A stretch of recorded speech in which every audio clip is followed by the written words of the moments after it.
kita sama-sama mendoakan semoga kiranya saudara kami ini dan saudara kita betul-betul dapat diterima di sisi Allah yang Maha Besar. Dan sama-sama kita doakan bahwa rencana hari Jumat akan berangkat menuju ke Surabaya. Kira-kira mudah-mudahan keluarga yang ditinggalkan juga kuat dan tabah, khususnya kepada istri dan anak-anaknya. Mungkin itu yang pertama dapat saya sampaikan, turut belasungkawa dari kami, rekan-rekan beliau yang selama ini bersama-sama. Mungkin ya. Bang Farhan mungkin ada tambahan atau tips yang lain? Oke, Pak Irjen mungkin menilai sosok almarhum sendiri seperti apa, semasa hidup rekannya seperti apa? Baik, terima kasih. Jadi kalau kita perhatikan rekam jejak beliau ini, sebenarnya beliau ini seorang pejuang sebenarnya. Ya. Dia selalu menyuarakan keadilan-keadilan walaupun sifatnya keras gitu ya. Walaupun sifatnya keras, kadang-kadang offside ya. Tapi tujuannya kadang-kadang adalah untuk menyatukan hati dan pendapat tentang bagaimana sistematika hukum, barikada hukum bisa berjalan dengan baik. Dan khususnya untuk membela orang-orang yang lemah. Ya. Orang-orang yang membutuhkan pertolongan daripada kita, para lawyers ini.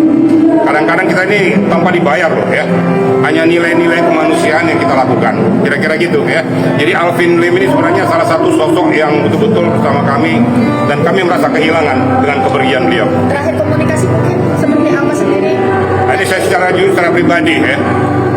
2 hari yang lalu saya dengan Erdelo ya. Itu video call langsung dengan Alvin Lim.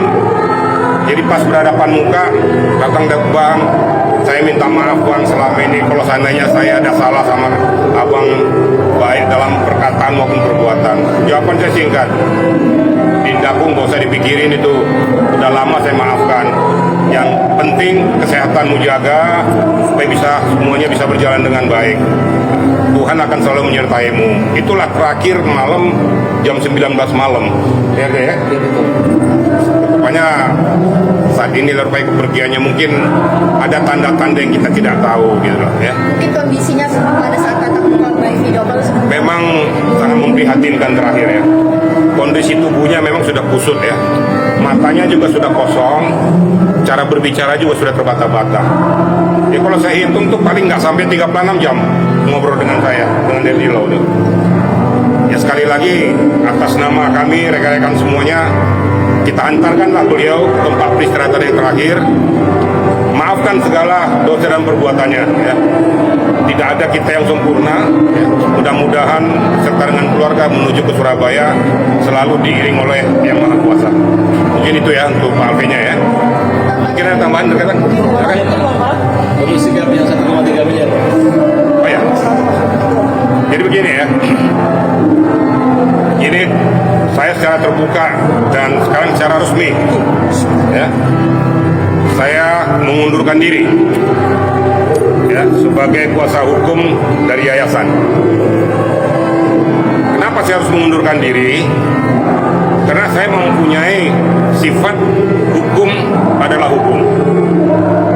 Jangan dibawa nilai kemanusiaan ditutupi oleh bahasa yang tidak berlandaskan hukum. Saya tidak mau ya.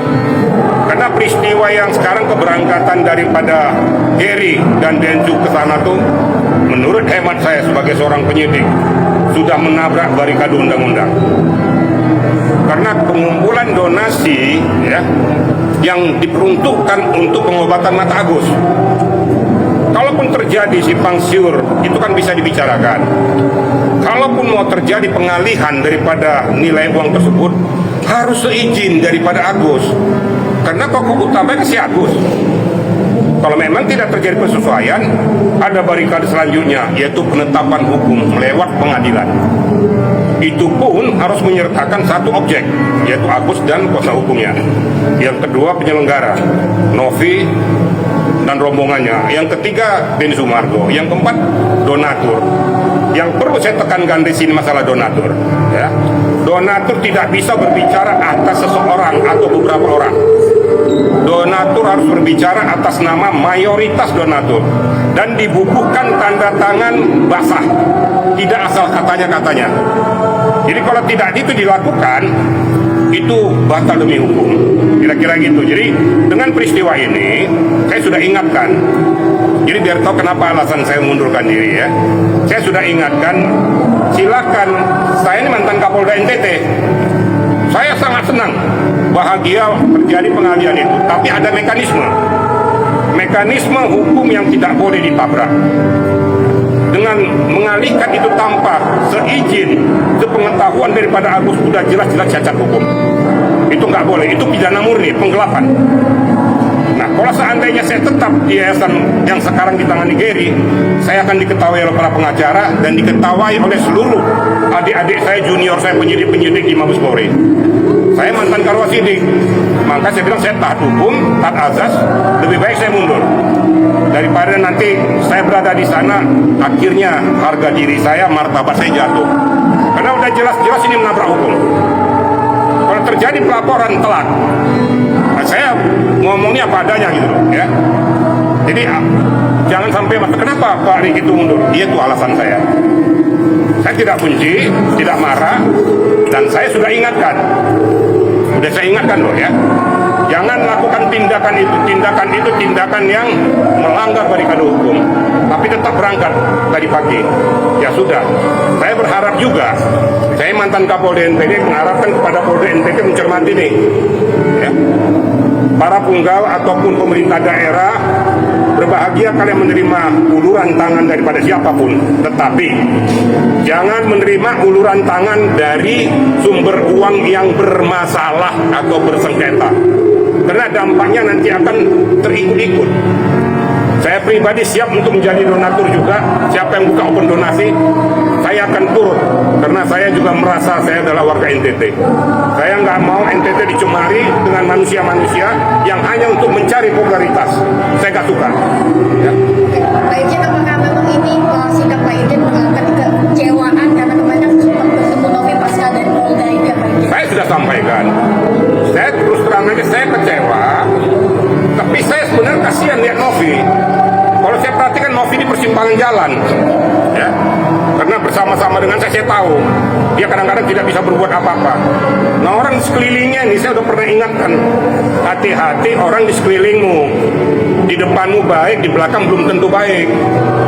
Di belakangmu memanfaatkan keberadaanmu untuk mencari popularitas. Saya tidak mau. Saya ansi di depan rekan-rekan media kan selalu saya katakan, salah saya katakan salah, benar saya katakan benar. Saya nggak mau berpihak mana-mana. Nah, saya juga berpikir daripada saya berlama-lama di sana, untuk apa? Nggak ada untungnya sama saya. Saya juga tidak dibayar kok, saya ikhlas kok. Saya pro bono nih. Tapi kalau seandainya hukum disimpangkan, saya tidak berkenan, karena saya aparat penegak hukum. Bayangkan saya dua ya, saya pengacara, saya juga mantan penyidik. Jadi saya nggak mau kalau ini disimpangkan, ini cacat hukum. Kira-kira begitu, rekan-rekan. Berarti kemarin obrolan di pertemuan kemarin memang Novi menyampaikan rasa mungkin apa ya, ketidaknyamanan atas uang donasi yang harus berpindah. Saya tahu apa yang di kepala Novi, ya. Saya yang sayangkan di seputar ini, ya, yang selalu mendekankan, mendudukkan posisi itu sehingga Novi tidak bisa bergerak. Nah, sangat saya sayangkan betul-betul. Kenapa berani sekarang? Kenapa beralih status yayasan? Saya sudah ingatkan berkali-kali, jangan kau mengatakan kau mundur. Nonaktif boleh. Kalau kamu mundur dari gelanggang, berarti seolah-olah kamu menghindar dari tanggung jawab. Siapa yang desain ini? Ya orang di sekitarnya ini. Tidak memberikan pencerahan hukum pada Novi, gitu loh. Saya harus tegas ngomong gitu loh. Jadi jangan seandainya sudah dilakukan kayak gini, terjepitlah Novi, kasihan. Saya pada kesempatan ini berbicara kepada Nida Bu Novi, kau berpikir, selamatkan dirimu. Jangan kau mau terbawa dengan orang-orang yang akan menjerumuskan dirimu. Saya harus terbuka ngomong nih ya. Sehingga netizen juga tahu kenapa kok Pak Riki itu kok jadi mundur. Padahal berapi-api untuk membela. Tapi khusus Novi, kalau terjadi apa-apa sama dia, saya akan bela dia. Tapi yang menyangkut yayasan, saya tinggal gelanggang. Biarlah hukum yang berbicara. Kalau seandainya pihak Agus melaporkan ada suatu dugaan perbuatan tindak pidana, lakukan saja. Saya harus tegas gitu loh. Karena saya katakan itu ada celah hukumnya. Ya. Kemudian mensreanya jelas. Nah ini yang kira-kira sampaikan pada rekan-rekan, biar jangan lagi bertanya-tanya rekan-rekan media ini, kenapa Pak Riki itu mundur. Saya mundur mulai saat ini, saya tidak mau tahu tentang masalah yayasan lagi. Saya hands up dan saya tidak mau campur lagi. Kalau terjadi apa-apa jangan tanya lagi Pak Riki, ya. Jelas nih kira-kira ya. Mungkin ada. Ya. Terima kasih ya. Terima kasih. Oke, cukup. Pak. Baik, baik, Pak.